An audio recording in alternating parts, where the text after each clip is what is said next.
अंग्रेजी में टू वाले जितने भी मॉडल वर्ब हैं आज के इस वीडियो में उसका प्रयोग सीखेंगे। सबसे पहले है मेरे पास कुड हैव टू और इसका मतलब होता है पढ़ सकता था। कोई काम करना पढ़ सकता था, पास्ट में कोई काम करना पढ़ सकता था मजबूरी वश। इसके लिए फॉर्मूला होगा subject could have to plus V1 plus object होगा। तुम्हें स्कूल जाना पड़ सकता था, you could have to go to school. यहाँ पर पढ़ सकता था, जैसे ही पढ़ सकता था मतलब वहां पर मजबूरी शब्द का सेंस आता है। विद्यार्थियों को घर पर रहना पड़ सकता था, the students could have to live at house.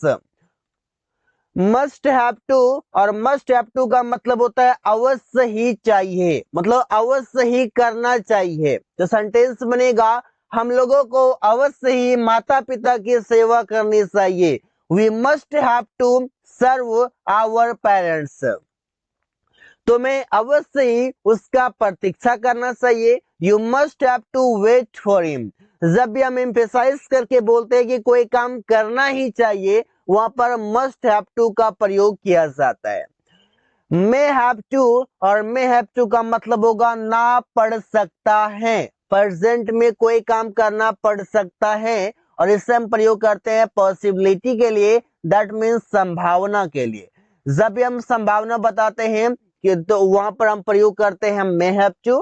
पढ़ना पढ़ सकता है मतलब कि कोई काम करना पड़ सकता है के सेंस के लिए।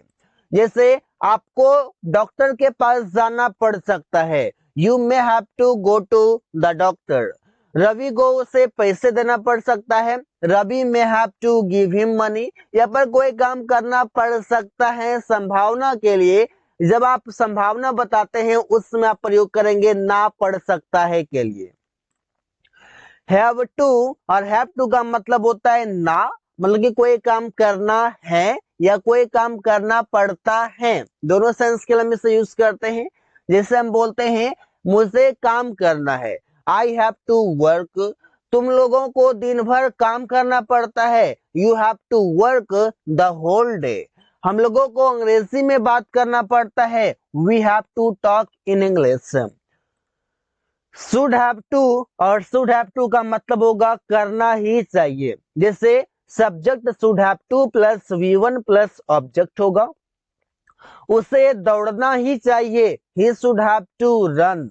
हम लोगों को व्यायाम करना ही चाहिए, we should have to take exercise. We have to take exercise, हम लोगों को व्यायाम करना ही चाहिए। तो यहाँ पर आप देख पा रहे हैं कि मॉडल वर्ब के साथ हमारा टू प्रयोग किया जा रहा है। हैविंग टू और हैविंग टू का मतलब होगा पढ़ रहा है, कोई काम करना पड़ रहा है प्रेजेंट में।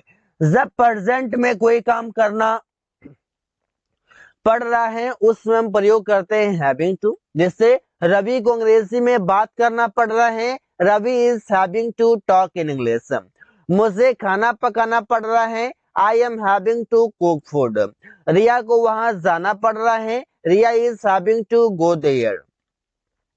इज एम आर जिसके साथ हम यूज करेंगे टू V1। अब इसका मतलब हो जाएगा कोई काम करने वाला है। जैसे कि मैं स्टेशन पहुंचने वाला हूं, I am to reach the station.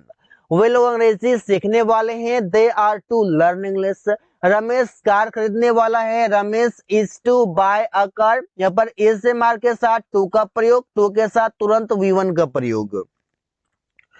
Will have to का मतलब होगा करना पड़ेगा, मतलब मजबूरी भी है और वो काम करना जरूरी भी है। दोनों सेंस में हम इसे प्रयोग करते हैं।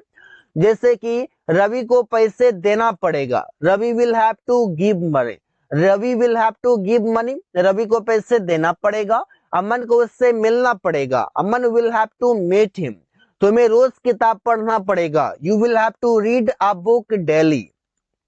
मुझे रोज टहलना पड़ेगा, I will have to walk daily. या जहां पर आपने पढ़ेगा यूज किया है वहां पर हम होगा के लिए भी यूज कर सकते हैं। जैसे मुझे रोज टहलना होगा, I will have to walk daily. तुम्हें रोज किताब पढ़ना होगा, you will have to read a book daily. ऐसा हम वाक्य बना सकते हैं। हैज टू का मतलब होगा कोई काम करने को है। जैसे कि उसे अंग्रेजी सीखना है, he has to learn English. Ravi को वहां समय पर पहुंचना है, Ravi has to reach there on time. Muskan को नौकरी पाना है, Muskan has to get a job. Ramesh को खाना पकाना पड़ता है, Ramesh has to cook food. यहाँ पर कोई काम करने को है, कोई काम करना है, कोई काम करना पड़ता है, तीनों सेंस के लिए हम प्रयोग कर सकते हैं हैज टू।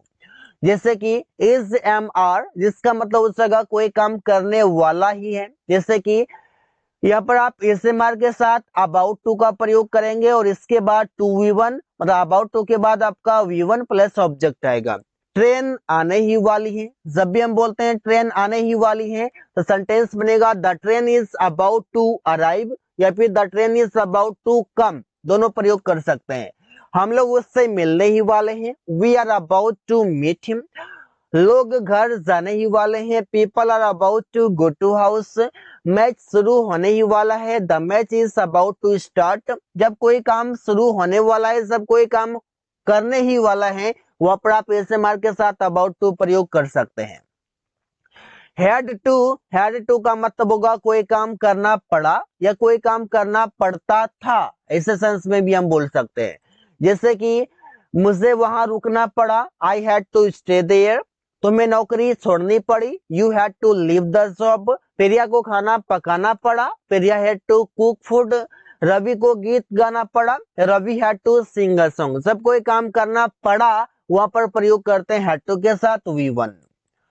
वॉज या वर के साथ टू वी वन का प्रयोग करेंगे, जिसका मतलब वाला था होगा। जैसे हम बोलते हैं मैं खाना खाने वाला था, I was to eat food. तुम लोग उसका मदद करने वाले थे, you were to help him. वे लोग नौकरी लेने वाले थे, they were to get a job. मैं पत्र लिखने वाला था, I was to write a letter. जब कोई काम करने वाला था तो वहां पर प्रयोग करते हैं वॉज वर के साथ to V one. Was were के साथ आप यहाँ पर यूज करेंगे अबाउट टू, जिसका मतलब होगा वाला ही था। वॉज वर के साथ अबाउट टू, इसके बाद वी वन प्रयोग होगा। मैं किताब खरीदने वाला ही था, I was about to buy a book. हम लोग स्कूल जाने ही वाले थे, we were about to go to school. तुम लोग उसका शादी में जाने ही वाला था, you were about to go to his marriage. Aman सड़क बनवाने ही वाला था, Aman was about to make the road build. Can have to, इसका मतलब होगा कोई काम करना पड़ सकता है। जैसे कि हम बोलते हैं तुम्हें दिल्ली जाना पड़ सकता है, you can have to go to Delhi. आपको वहां अंग्रेजी बोलना पड़ सकता है, you can have to speak English there. Might have to का मतलब होगा शायद ही पढ़ सकता, मतलब शायद ही कोई काम करना पड़ सकता है। जैसे हम बोलते हैं उसे शायद ही अंग्रेजी सीखना पड़ सकता है, he might have to learn English. हम लोगों को शायद ही बाजार जाना पड़ सकता है, we might have to go to market. तो यहाँ पर आप देख पा रहे हैं कि माइट हैव टू का जब भी प्रयोग करते हैं उसमें आप संभावना बताते हैं, लेकिन बहुत ही कम संभावना बताते हैं कि ये काम होने का चांसेस बहुत कम है। वांट टू, इसका मतलब होगा चाहता हूं। जैसे कि वे लोग मैच खेलना चाहते हैं, they want to play the match. तुम लोग मोबाइल चलाना चाहते हो, you want to use the phone. Ravi अंग्रेजी सीखना चाहता है, Ravi wants to learn English. यहाँ पर आप देख पा रहे हैं कोई काम करना चाहता है तो वांट या वांट्स के बाद टू वी वन का प्रयोग कर सकते हैं। डेयर टू, इसका मतलब होगा साहस है, साहस है मतलब डेयर टू का प्रयोग करेंगे।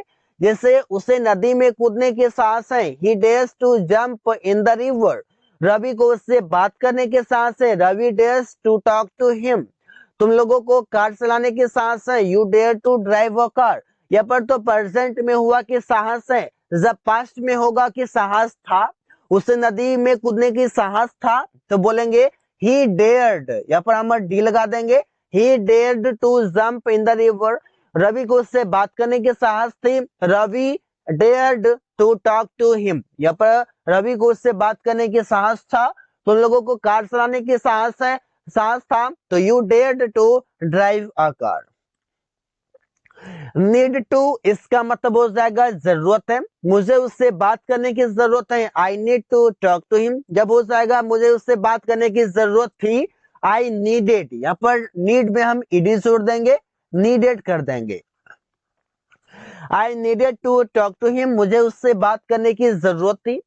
ऐसे सेंटेंस हमारे कई सारे हैं, जैसे कि रवि को किताब पढ़ने की जरूरत है, Ravi needs to read the book, Ravi को किताब पढ़ने की जरूरत थी, Ravi needed to read the book.